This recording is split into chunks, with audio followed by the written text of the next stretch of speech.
Simples Nacional é o regime tributário mais utilizado pelas micro e pequenas empresas brasileiras para fins de pagamento dos seus tributos. Apesar do nome, não é um sistema tão fácil de ser utilizado, e tampouco o mais vantajoso, isso em alguns casos.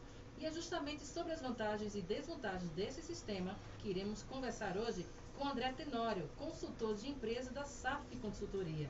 Verdade, e a SAF Consultoria fica localizada na Avenida Oswaldo Cruz, 217, salas 604, 605 e atende pelos telefones 3727-3189 e 99952-0010. Bom dia, doutor André Tenório, hoje aqui com Michele Veloso, reforçando aí essa sabatina aí com o senhor e a gente procurando saber mais sobre esse Simples Nacional, que é um assunto muito palpitante aqui para o empresariado.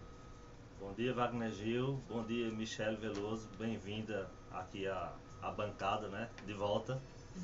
Bom dia, Júlio César, ouvintes, seguidores da Casal FM. A satisfação estar aqui mais uma vez para conversar de mais um assunto de interesse dos empresários. Para a gente é uma honra receber você aqui, viu, André? Eu sei que você era nosso ouvinte, ouvia quando o Wagner brincava comigo aqui na rádio, né? Para a gente é muito bom poder trazer um assunto pertinente de importância e interesse público aqui de Caruaru, né? Uma cidade que lida com comércio, que lida com a feira. Então, você que é comerciante, fique ligado, que vai ser importante para você ótimas informações e orientações.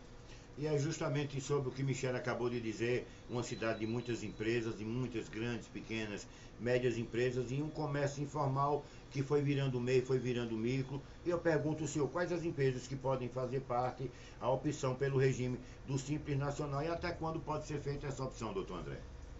Wagner, obrigado primeiramente, Michele, aí pelos elogios. Realmente nós procuramos toda quarta-feira trazer assunto de interesse dos empresários. E essa questão do Simples que eu estou trazendo hoje não é em vão. Eu estou trazendo justamente agora porque nós temos um prazo agora até o dia 29 de janeiro. Quando eu digo nós empresários, né, porque eu também sou empresário, nós temos esse prazo até 29 de janeiro para fazer a opção. Se você tem uma empresa que o ano passado ele não estava no regime do Simples Nacional e você quer fazer a opção, você tem até o dia 29 de janeiro. Por outro lado, se você tem uma empresa que já era do Simples Nacional, mas você resolve mudar de regime tributário, que é uma opção que você tem, já que o Simples Nacional não é um regime obrigatório, né? A gente também tem que procurar desmistificar um pouco isso. A questão que muita gente acha o seguinte: não, minha empresa é pequena, então a minha empresa vai ser do Simples. Não necessariamente. Já que você tem a opção de escolher qual é o melhor regime tributário, você pode sim optar pelo Simples Nacional, mas você também pode optar pelo lucro presumido ou pelo lucro real, que são assuntos que nós vamos falar posteriormente em outra oportunidade.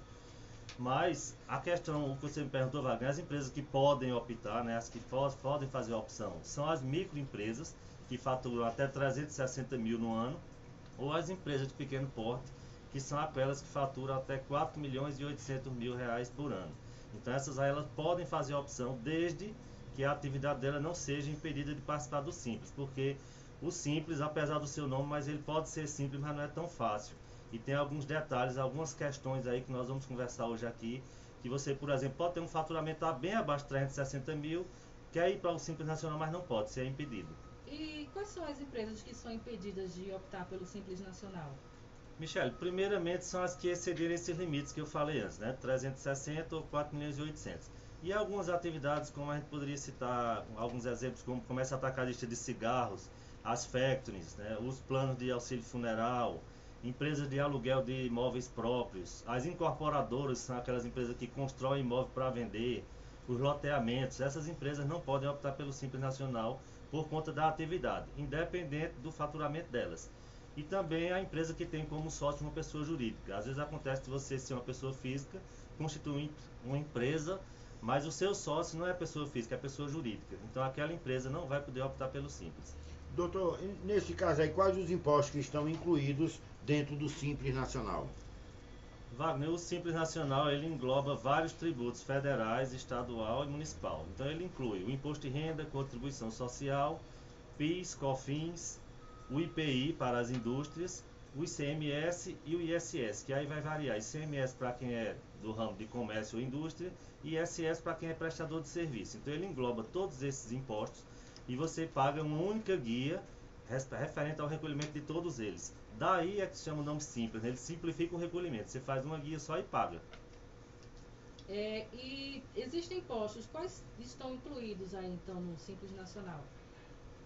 Não, os que estão incluídos são esses que eu falei agora, né? Do imposto de renda, incluindo além desses aí que eu falei, a contribuição O senhor fala previdenciária imposto de patronal. renda, o senhor fala imposto de renda da empresa, O imposto de renda, todos esses impostos aí são da pessoa jurídica. da pessoa jurídica, certo? E acrescentando mais ainda a contribuição previdenciária patronal, que é aquele INSS patronal. Ele também é incluído e muitas vezes é ele que define a vantagem ou não de ir para o Simples Nacional. Aí eu pergunto ao senhor, além da facilidade de pagar praticamente, aí como o senhor está dizendo, todos os impostos, uma única guia de recolhimento, quais as outras vantagens para as empresas que fazem essa opção pelo Simples Nacional? Wagner, eu diria que a principal vantagem é que tem menos burocracia, né? Uma empresa do Simples Nacional ela é menos burocrática, tem menos declarações para apresentar, a contabilidade pode ser uma contabilidade mais simplificada. Quando uma empresa do Simples também vai participar de licitações, ela tem uma vantagem em relação a seus concorrentes, porque ela pode ter uma diferença de preço até 10% acima do seu concorrente, mas ela sendo optando pelo Simples, ela leva vantagem nesse sentido. Tem a questão de não pagar o INSS patronal, que é o que eu falei agora há pouco, que ele incide em 20% sobre a folha de pagamento. Então, de repente, você tem uma empresa do Simples e a sua folha de pagamento é muito alta, é vantagem você ir para o Simples, porque você vai economizar esses 20% sobre a folha. E como é que é feito esse recolhimento para o INSS?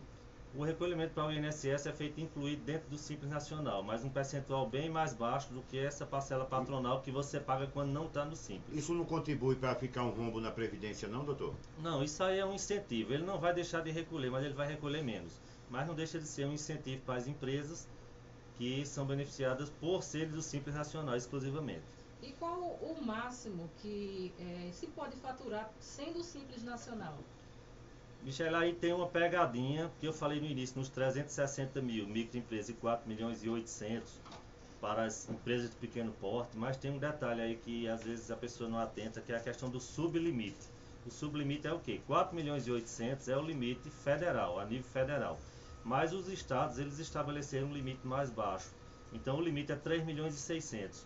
Então, de repente, o que é que pode acontecer? Você pode ter uma empresa que, de repente, ela é do Simples Nacional, para fins de tributos federais, mas para fim de tributo estadual ela não está no Simples. Então ela vai para um regime normal de apuração, que aí é uma questão mais técnica, que não adianta a gente entrar muito em detalhe, que interessa mais particularmente aos contadores. Então, para o nacional e para o estadual, seriam 2 registros, é isso? Não, um registro só, mais 2 limites. Então você não excedeu o limite nacional, você continua no Simples Nacional para fins federais. Mas em compensação para o estado, você já não é mais do Simples. Entendi. Aí já fica no recolhimento normal, como se fosse uma empresa fora do Simples, uma empresa do regime do lucro presumido ou do lucro real. Ah, entendi. E quais são as desvantagens, então, desse regime tributário Simples Nacional? A principal desvantagem é você pagar imposto, tributo sobre faturamento. Isso aí é uma coisa que você está pagando sobre o que você vendeu, mas nem sempre você está ganhando o suficiente para pagar aquele tributo. Então, a desvantagem principal eu posso dizer que é essa aí, porque de repente você está no Simples, achando que está sendo vantajoso, mas você está pagando imposto em cima do faturamento. Mas se você estiver tendo um lucro muito baixo, né, ou se você estiver até tendo prejuízo, você está pagando um imposto que se você tivesse em outro regime, você não estaria pagando. Então é por isso que eu digo que tem que analisar detalhadamente se isso vale a pena ou não. Outra desvantagem é a questão de não utilizar créditos, porque as empresas que não são do Simples Nacional, elas têm a possibilidade de usar crédito de ICMS, crédito de PIS, de COFINS, dependendo do regime tributário que ela tiver. E no caso do Simples não pode. Além de outra desvantagem, que é você não gerar créditos para os seus clientes. Então, quando eu falo em você não utilizar crédito, é você utilizar crédito do que você compra dos seus fornecedores. No Simples você não usa. Também você não gera crédito para seu cliente, ou então você gera crédito menos do que uma empresa normal. Então vamos traduzir isso aí num exemplo prático. Se minha empresa é do Simples Nacional e eu vendo para a empresa de Wagner uma mercadoria, eu só vou transferir para ele o crédito. A empresa de Wagner não é do Simples. Eu vou transferir para ele o crédito de, vamos dizer, 2% de ICMS só. Se a minha empresa não fosse do Simples Nacional, eu iria transferir 18% de crédito. Então, quer dizer, a empresa de Wagner, ao me comprar, ela está tendo, teoricamente, um prejuízo de 16%. Então, isso aí pode levar a empresa dele a não querer comprar da minha empresa, mas comprar da empresa de Michel Veloso, que não é do Simples e que vai dar um crédito maior a ele.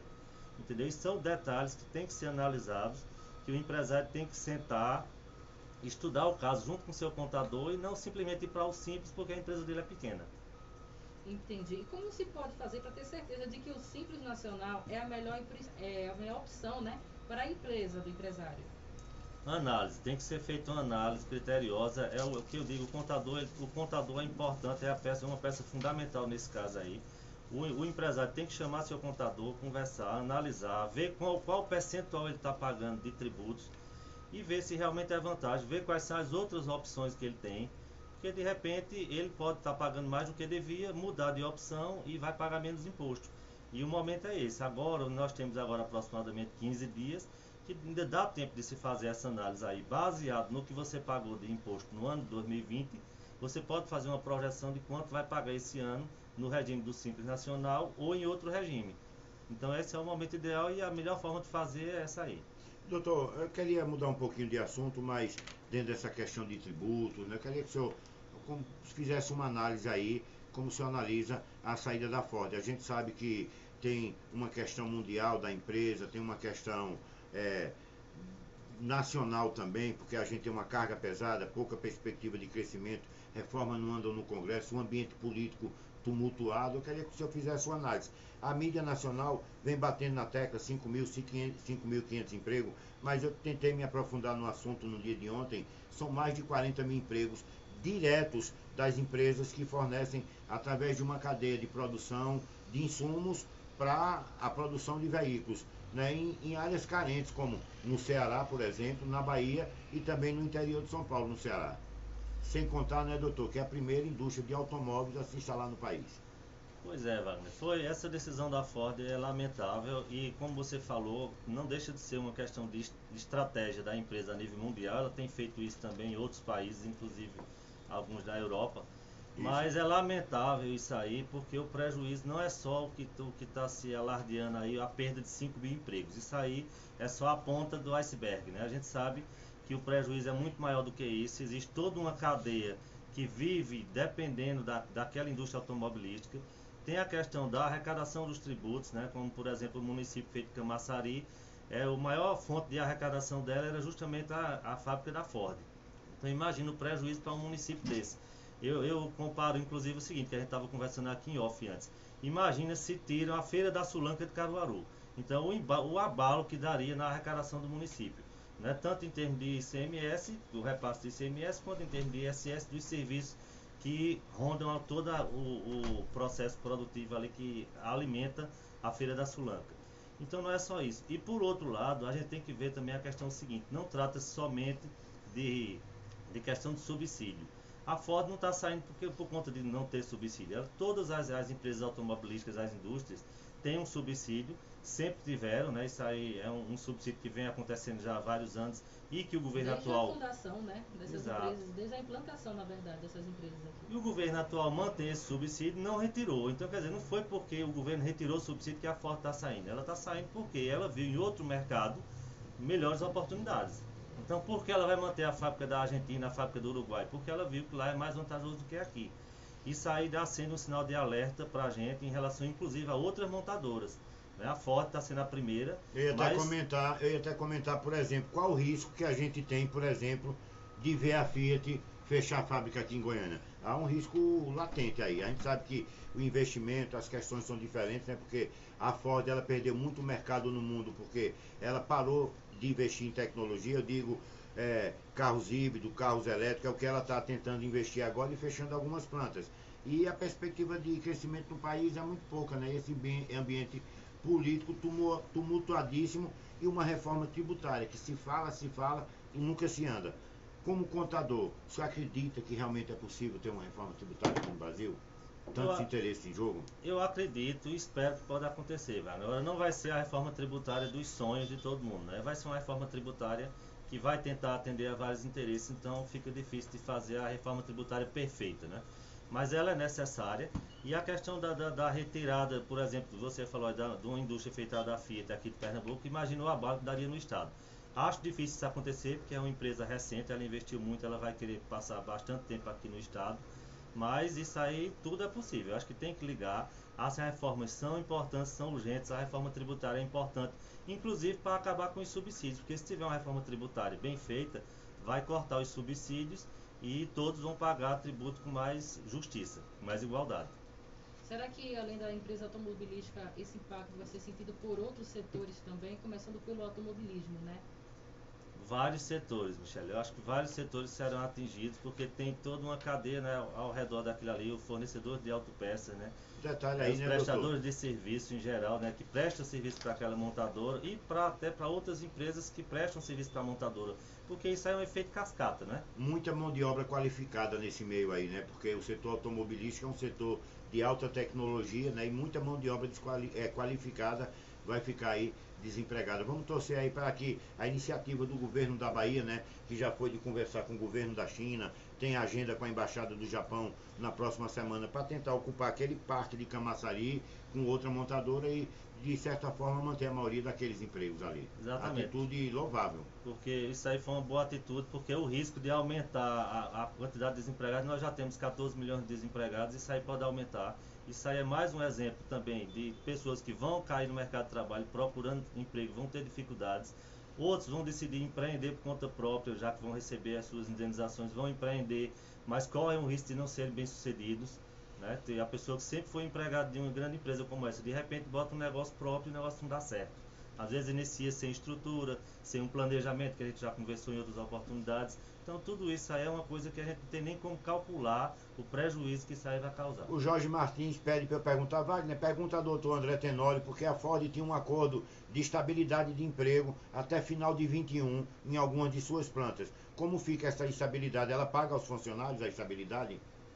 A empresa se posicionou ontem através de uma nota, inclusive estava acompanhando na imprensa, que ela vai tentar negociar com os sindicatos essa questão da estabilidade. Dificilmente acho que ela vai conseguir levar alguma vantagem nisso aí, pelo contrário. Eu acredito que ela vai ter que indenizar. Os casos Indenizar, o que o senhor diz, é pagar o que está no acordo, pagar os salários até dezembro? A estabilidade, vale, geralmente funciona o seguinte: se você tem uma estabilidade até 2024 e você é demitido antes, a empresa que está demitindo ela vai ter que pagar todos os seus salários até 2024. Geralmente é isso que está previsto quando você faz um acordo de estabilidade no emprego. Então, ela provavelmente vai tentar negociar, de pagar um pouco menos do que isso, mas eu acho muito difícil os sindicatos aceitarem.